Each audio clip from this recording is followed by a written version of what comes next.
magazine en RDC pour la promotion des entreprises. Vous avez choisi la meilleure fréquence pour vous informer sur la vie des entreprises congolaises. Mesdames et messieurs, bienvenue à ce téléjournal. Tout de suite, les titres. Route Kalamba-Mbouji, la première ministre Judith Suminwa Tuluka a reçu les assurances de l'Agence congolaise des grands travaux au sujet de l'aboutissement de cette route. En visite de travail aux États-Unis d'Amérique, le patron de la CNPRI, le professeur Florimond Nyamogakabanda, a pris des contacts utiles pour l'essor de la recherche scientifique congolaise avant de plaider pour une attention soutenue auprès du Sénat américain sur la situation précaire qui prévaut à l'est de la République démocratique du Congo. Ça sera tout pour le titre.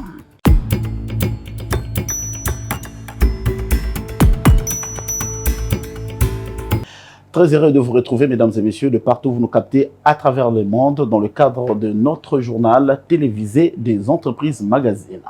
On va parler de l'agence congolaise des grands travaux qui rassure la première ministre Judith Suminwa Tuluka au sujet des projets de la route Kananga-Kalamba-Mbouji.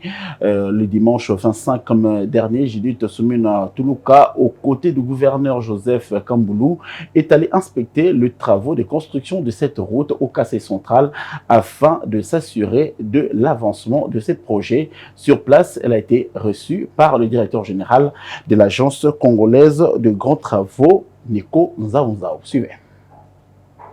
Accueilli au village Matamba, point de départ du projet par les principaux acteurs des travaux de construction de la route Kananga-Kalamba-Mbouji, la première ministre Judith Suminwa Tuluka reçoit dans la foulée l'ensemble des explications utiles sur la situation de ce projet à l'aide d'un présentoir. Nico Nzaounzao, directeur général de la CGT, dont la structure surveille les travaux pour le compte du ministère des ITP, a renseigné que les travaux de praticabilité de l'axe ont aujourd'hui couvert 150 des 230 km du projet et devrait atteindre la frontière avec l'Angola à fin juillet. Parallèlement, les travaux de modernisation de cette route qui viennent de commencer devront se conclure à fin 2027. Monsieur Panglong, directeur général de Cisco SA, l'entreprise titulaire du marché de ces travaux, a fait savoir à l'hôte de marque que plusieurs contraintes avaient pesé sur le début de ce projet. C'est notamment l'acheminement des équipements au départ de Kinshasa pour atteindre cette zone considérée comme le trou noir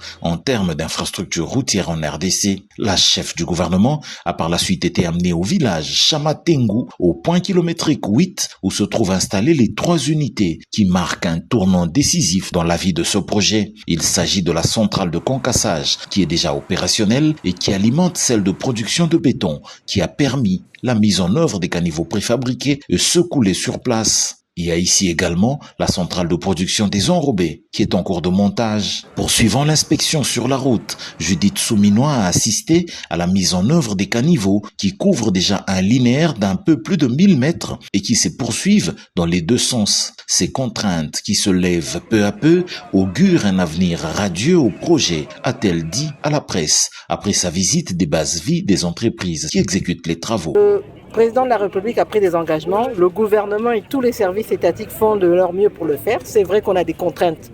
Tout projet a des contraintes, mais on doit aussi, et comporte des risques.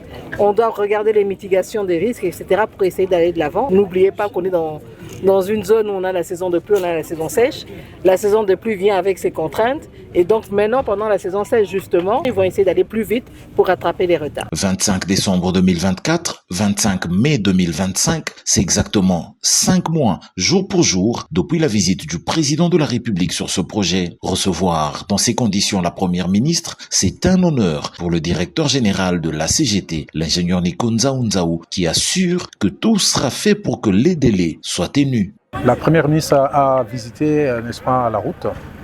Et quand on fait la différence entre ce que le président de la République avait vu le mois de décembre et ce qu'elle vient de voir aujourd'hui le mois de mai, eh bien, il y a une grande différence, une progression totale. Alors, j'en profite de votre micro pour dire à la population que nous avons promis au chef de l'État qu'au 15 juillet, la route sera ouverte de bout en bout. Et qu'au mois de décembre 2027, la route sera asphaltée totalement. Donc d'ici là, le mois de juillet, eh bien, nous verrons qu'on pourra circuler tranquillement de Kananga jusqu'à Kalamba-Mbouji. Alors, hier, nous avons fait nous-mêmes toute la route, mais la Première ministre n'a pas eu le temps de pouvoir faire tous les tronçons qui est déjà ouvert, mais nous l'avons fait. Et c'est une grande satisfaction qu'aujourd'hui, de voir que Transco a déjà commencé à exploiter cette route. Donc de Kananga jusqu'à Bilomba, Transco est en train d'exploiter la route. Et après cette semaine, il va encore aller plus loin. Et dans 2 mois, il ira jusqu'à la frontière. Donc c'est une grande satisfaction. Et comme la Première ministre l'a dit, je pense que c'est mieux que les gens qui ne croient pas à ce que nous faisons, qui viennent sur place voir. Parce que dans les réseaux sociaux, on ne sait pas, n'est-ce pas, gérer un pays. Ça, ce sont les mots de la Première ministre. Donc nous également, nous sommes venus et nous sommes contents du travail fait par l'Agence congolaise des grands travaux avec tous ses partenaires. Il y a Office de route, il y a BK qui fait les contrôles et sans oublier l'entreprise CISC avec, n'est-ce pas, tous ces sous-traitants qui travaillent ici. Nous avons Sino Hydro 1 et Sino Hydro 14. Solidement installées, les entreprises Sino Hydro 1 et 14 seront bientôt rejointes par une autre entreprise qui, elle, se chargera de la construction des principaux ponts du projet, à savoir les ponts Miayo, Loueta, Kabelekese et Kasai tout au fond, à la frontière avec l'Angola. Ici à Kinshasa, on va parler de travailleurs du lieu des négoces, marché de la liberté. Nous sommes dans la partie est de la capitale congolaise qui dénonce le manœuvre dilatoire entretenu par le bureau de l'actuel gouverneur de la ville, province de Kinshasa. Ils indexent le directeur du cabinet de Daniel Bumba d'être à la manœuvre des affectations floues au sein de l'administration du marché de la liberté par un ton ferme au cours d'une assemblée générale extraordinaire. Ces derniers regroupés au sein d'un intersyndical composé de la CGTCO, INTC et CGT sollicite l'application des dispositions du chef de la division urbaine des finances de la ville de Kinshasa. Images et commentaires. Nous sommes au marché de la liberté de Kinshasa, situé dans la partie est de la capitale congolaise. Dans ces lieux de négoce, on serait tenté d'observer une confusion curraine. Depuis un temps, confusion bien entretenu par l'actuel directeur du cabinet du gouverneur de la ville-province de Kinshasa. Pour la petite histoire, l'intersyndical du marché de la liberté, composé de 3 structures syndicales, à savoir CGTCO, INTC, CGT, est sorti de son silence pour dénoncer, en son temps, de manœuvres qui seraient entretenues par une série de décisions prises par le chef de division urbaine des finances de la ville de Kinshasa. Décisions prises par le chef de division qui s'était arrogé le droit d'imposer des agents non qualifiés au sein de l'administration du marché de la liberté. Décision dénoncée par l'intersyndicale et par conséquent, elle a été reportée. Soudain, à la surprise générale, l'administration du marché de la liberté se voit contrainte de fléchir à une autre injonction du directeur du cabinet du gouverneur de la ville-province qui viole catégoriquement les dispositions prises par le chef des divisions urbaines des finances de la ville-province. Chef de division wana ayebisi boyina mukanda alobi que non gouverneur ya ville a instruire ngai kwete na yebisa yo mukanda wana komaki soit bato wana kende ko installer bango na marché de la liberté makambo ye mukolo dossier alobaki nasali nini nazongi nango tomoni ke na sima ya eloko wana moto asali nini bazali badongolo miso bazotya nini moto toexplikaki ministre intérieur provincial toexplikaki ministre ya finance tolobi makambo chef de division azosala eza malamu mingi te bobenga ye asala nini alongola moto abato ayokaki naye ayokaki tosana mukanda po toye nango te akomi mukanda ke non ngai décision na ngai wana nasala nini nalongoli yango nano en attendant tokende. À la lumière de cette dénonciation, la synergie des syndicats du marché de la liberté. Le travailleur du marché de la liberté ne jure que sur le retrait de cette décision d'affectation des agents au marché de la liberté en violation des règles légaux qui régissent l'administration des scellés des négoces. Makasi ya syndicat, eza ma confité. Makasi ya syndicat, c'est l'appui de vous les travailleurs. Makasi ya syndicat, ezali décision. Mokano o bilo mo kozabolobi, tolingu to tendre na objectif boye.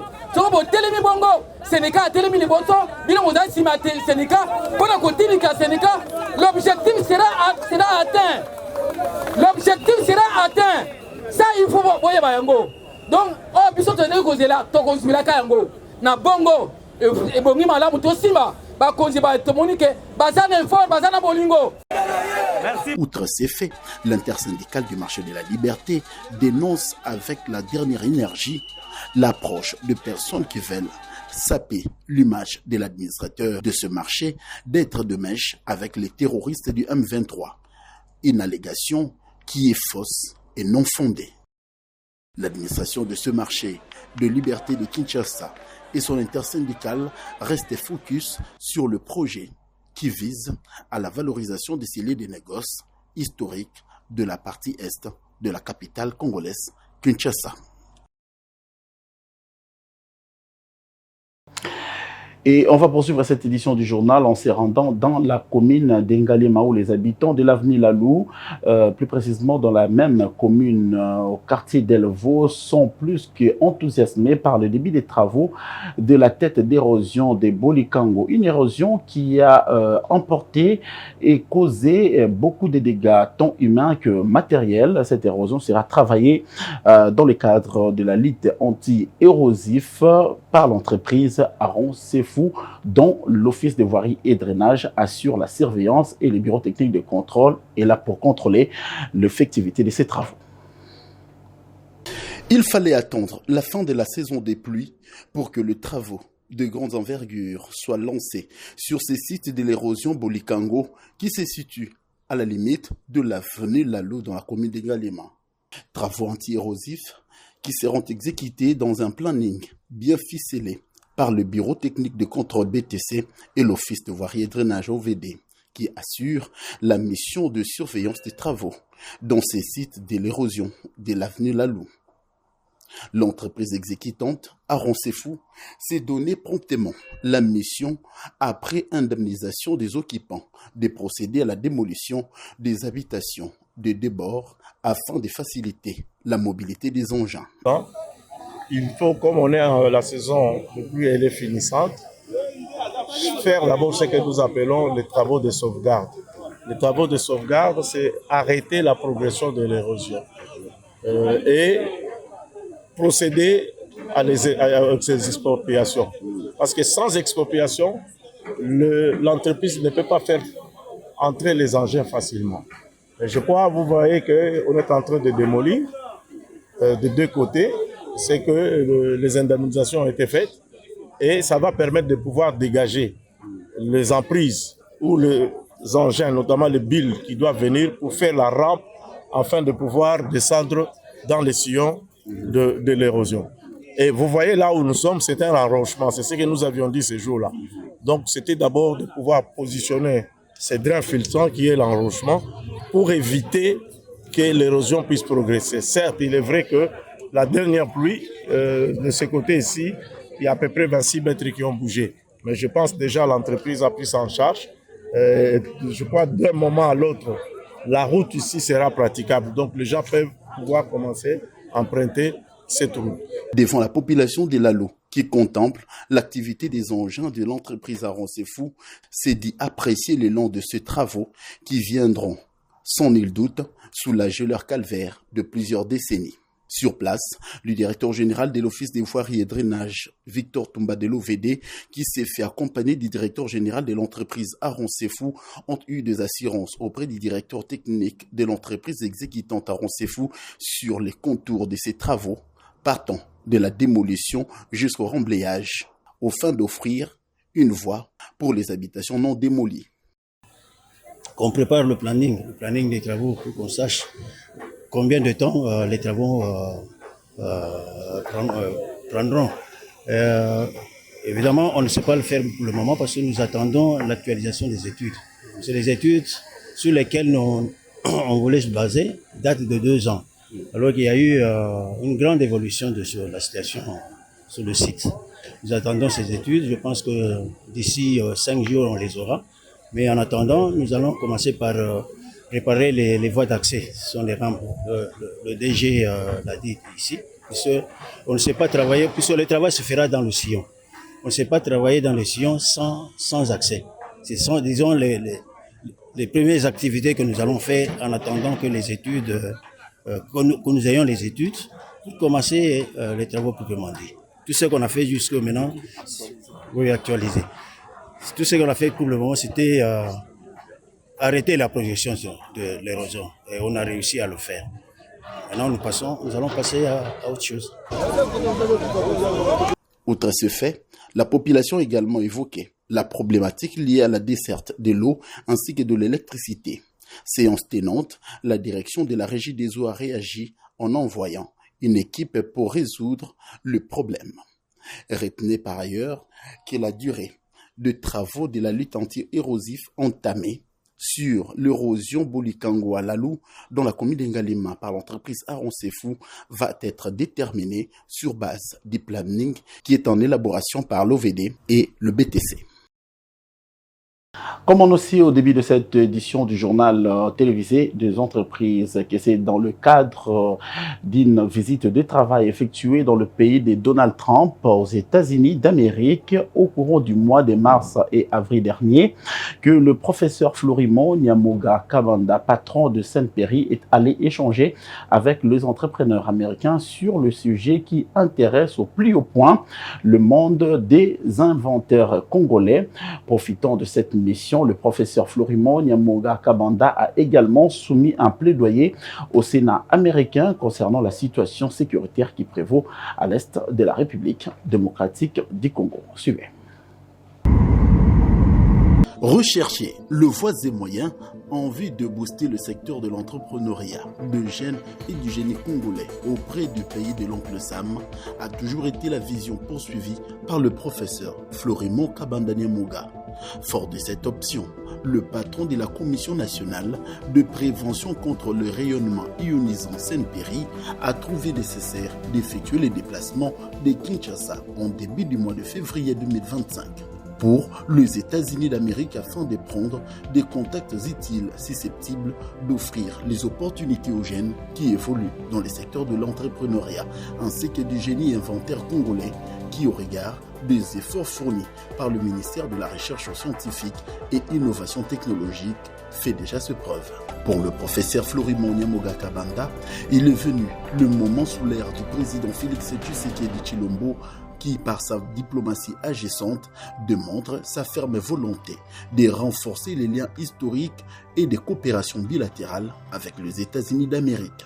Pendant près de 60 jours, au pays de l'oncle Sam, le professeur Florimond Nyamoga Kabanda a eu des entretiens de haut niveau avec le membre du Sénat américain, auprès de qui il a plaidé au sujet des investissements américains dans le pays de Félix Tshisekedi qui aujourd'hui ouvre ses portes au monde. De Washington à Michigan, puis en Virginie, le professeur Florimond Nyamoga Kabanda a fait un plaidoyer en faveur de la République démocratique du Congo auprès de sénateurs américains, au vu de la situation sécuritaire préoccupante qui sévit à l'est de la République démocratique du Congo. Situation instable causée par les ennemis de la RDC dans le Rwanda, tout en saluant le management exemplaire imprimé par le chef de l'État en signant un accord historique d'exploitation des minéraux congolais sur le principe des gagnants-gagnants avec l'État américain. Et nous avons profité aussi de notre séjour pour voir les sénateurs, les congressistes, pour les conscientiser sur l'agression que connaît notre pays par les Rwandais et ses patins du M23 à l'est de la République démocratique du Congo. Nous avons expliqué aussi, nous en avons profité pour expliquer que notre pays, nos frontières sont violées à cause de notre richesse, de nos minéraux, et je crois que nous avons effectivement touché aux oreilles de ces parlementaires, parce qu'en fait, ils ont invité certains investisseurs pour leur expliquer qu'ils devaient s'investir et venir aussi en République démocratique du Congo. Cette mission de travail de près de 60 jours effectuée sur le sol américain par le professeur Kabanda Nyamoga a été également une occasion pour lui de conscientiser les églises américaines au sujet de la question de l'Est de la République démocratique du Congo. Au-delà de ça, il a même prêté sa voix dans des radios locales américaines pour expliquer les atrocités que commettent les rebelles à l'Est de la République démocratique du Congo. Atrocités qui ont causé plusieurs dégâts humains, matériels. La mission que vient d'effectuer le patron de la Sainte-Péri, le professeur Florimon Nyamoga Kabanda aux États-Unis d'Amérique, devra jouer positivement dans l'essor du génie congolais après la tenue à Kinshasa par le ministère de la Recherche scientifique et Innovation technologique d'un forum du génie congolais. Forum qui avait sorti beaucoup de talents qui devront œuvrer pour le développement de la RDC.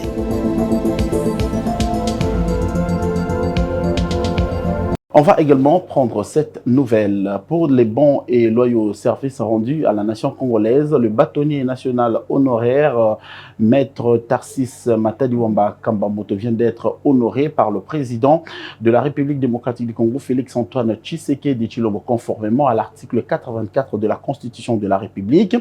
Honneur qui passe par la chancellerie des ordres nationaux qui a décoré à son tour Maître Tarsis Matadiwamba, bâtonnier national, qui a servi avec brio le pays. Il est désormais inscrit dans l'histoire de la République démocratique du Congo pour des générations présentes et futures.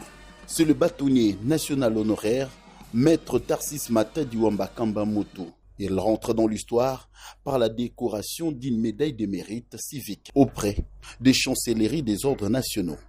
Et en vertu du pouvoir qui nous sont conférés, nous vous décernons la médaille d'or du mérite civique pour vos bons et loyaux services rendus à la nation congolaise.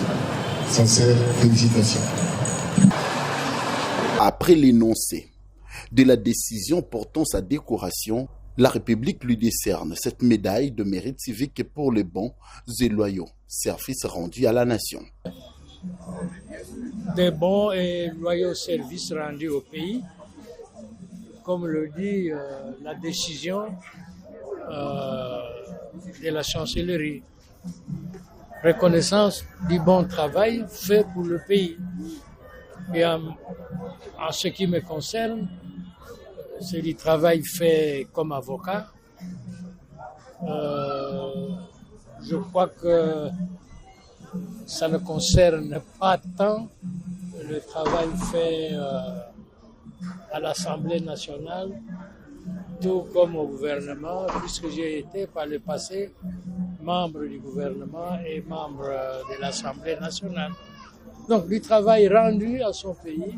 Et c'est au terme de la décision numéro 111/03 de la présidence de la République et de la chancellerie des ordres nationaux du 24 février 2005, vu la Constitution de la République telle que modifiée par la loi numéro 11/00D du 20 janvier 2011 portant révision de certains articles de la Constitution, spécialement en son article 84.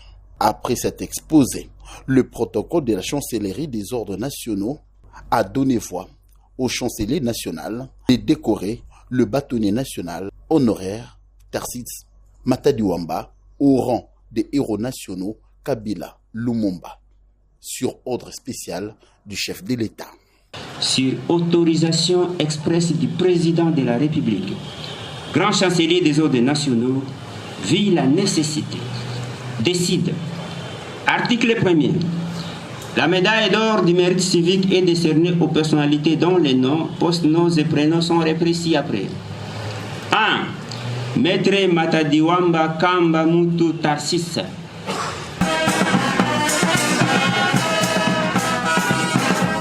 Ce titre qui vient de lui être décerné rentre dans la considération de mérite de ces derniers vu des bons et loyaux services rendus à la nation congolaise dans l'exercice de ses activités professionnelles qu'il a exercées avec brio.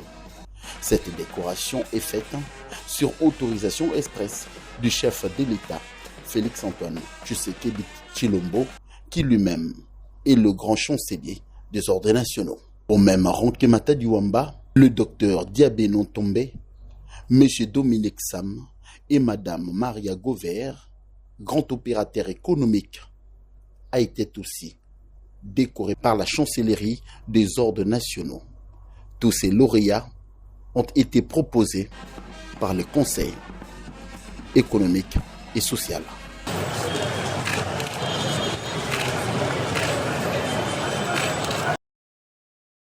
Rappelons aussi que c'est encore une certification de qualité et de conformité d'une institution chargée de la prise en charge des agents publics de l'État. C'est de la Caisse nationale de sécurité sociale des agents publics de l'État, CNSAP, qu'il s'agit pour la énième fois. Cette institution vient d'être gratifiée par la norme ISO 9001/2015, une certification d'une firme internationale crédible, AFAC et AFNOR.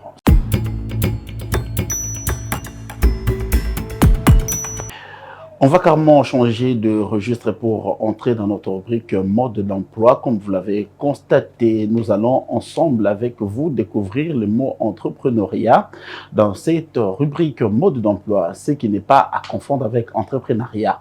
Les explications dans cette édition du journal. Suivez.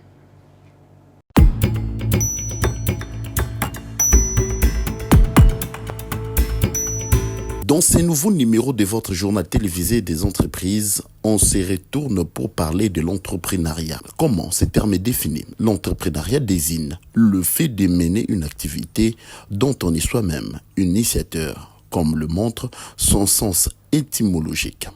Les dictionnaires indiquent des synonymes comme commencer, tenter, s'engager, au verbe entreprendre. 3 verbes d'action qui définissent parfaitement le sens véhiculé par ces termes. Le forme d'entrepreneuriat varie selon le type d'organisation qui est mise en place. Elle recouvre les réalités très différentes. Dirigeants de petites et moyennes entreprises ou des TPE, administrateurs de grandes entreprises, fondateurs de start-up, artisanat, agriculteurs, professions libérales. Cela peut aussi concerner des formes d'organisation sans but lucratif. Par exemple, l'entrepreneuriat social. L'entrepreneuriat consiste tout simplement à créer une activité génératrice qui va résoudre un problème dans la communauté. Un entrepreneur, à la base, c'est celui qui résout un problème. Il n'est pas à confondre avec celui qui fait l'achat, c'est lui qui vend. Un vendeur, il n'est pas à confondre avec un vendeur. Un vendeur n'est pas un entrepreneur, mais un entrepreneur crée un système et un vendeur utilise ce système qui est créé par l'entrepreneur. Nous prenons un exemple très simple de Swista, le propriétaire de Swista, c'est un créateur d'un nouveau système de l'eau, mais le vendeur, à son tour, il est en train de vendre les produits créés par Swista. Voilà ce qui est un entrepreneur. Un entrepreneur, c'est la personne qui apporte la solution dans la communauté. Voilà en quelques mots ce que vous pouvez retenir dans le mot et terme entrepreneuriat. Merci de nous avoir suivis dans cette rubrique mode d'emploi dans le journal télévisé des entreprises. Et vous avez compris, c'est notre rubrique Focus. Or, argent, cuivre et autres minéraux sont passibles à être fondus pour une certaine transformation pour un objet précis. Prenons le cas d'une chaînette en or qui orne le cou et autres parties du corps. Le fabricant prend beaucoup de temps et de soins pour sa transformation. Découvrons le procédé d'une chaînette dans notre rubrique Focus choisie par Bob Doga Emmanuel.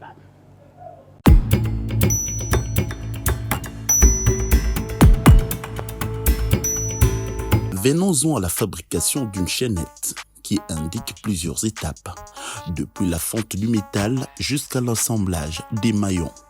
Le métal est fondu, refroidi et transformé à une tige qui est ensuite travaillée pour prendre sa forme finale, ronde, carrée ou autre. Les maillons sont formés souvent par pliage et sondage, puis assemblés pour créer la chaînette selon l'étape de sa fabrication. Le fabricateur procède primo à la fonte et refroidit le métal, qui est en or, argent ou autre, en fondant donc un creuset plus refroidi pour solidifier. façonnage de la tige, la matière solide est ensuite introduite dans une matrice pour prendre la forme du tige. Et puis, le fabricateur s'emploie au tréfilage et étirage. La tige est travaillée pour passer d'un profil rond à un profil plus spécifique, devenir très mince et prendre la forme des bobines. La formation des maillons ensuite intervient. Les maillons sont formés à partir de la bobine. Cela peut être fait par pliage, découpage et on entame promptement l'étape de l'assemblage des maillons. Les maillons sont ensuite assemblés, souvent par soudure, pour former la chaîne. Dans l'étape de la finition, ils procéderont au contrôle. La chaîne est ensuite polie, contrôlée et peut recevoir des finitions supplémentaires comme un plaquage ou un traitement des surfaces.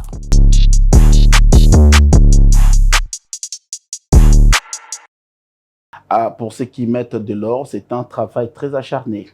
Ce journal est complètement fini, mais avant de nous séparer, place à présent au rappel de principaux titres. Route Kalamba-Mbouji, nous sommes dans la province du Kasaï central. La première ministre Judith Suminwa Tuluka a reçu les assurances sur l'aboutissement et l'évolution des travaux de cette route par l'agence congolaise des grands travaux, ici représentée par son directeur général Nico Nzanzao.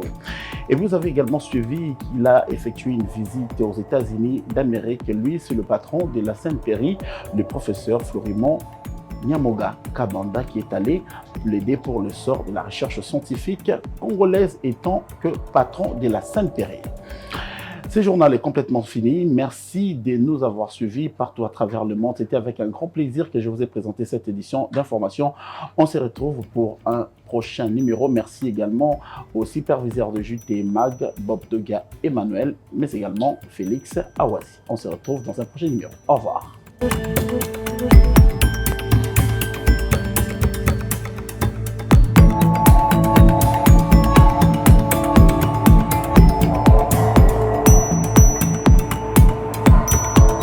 Magazine en RDC pour la promotion des entreprises.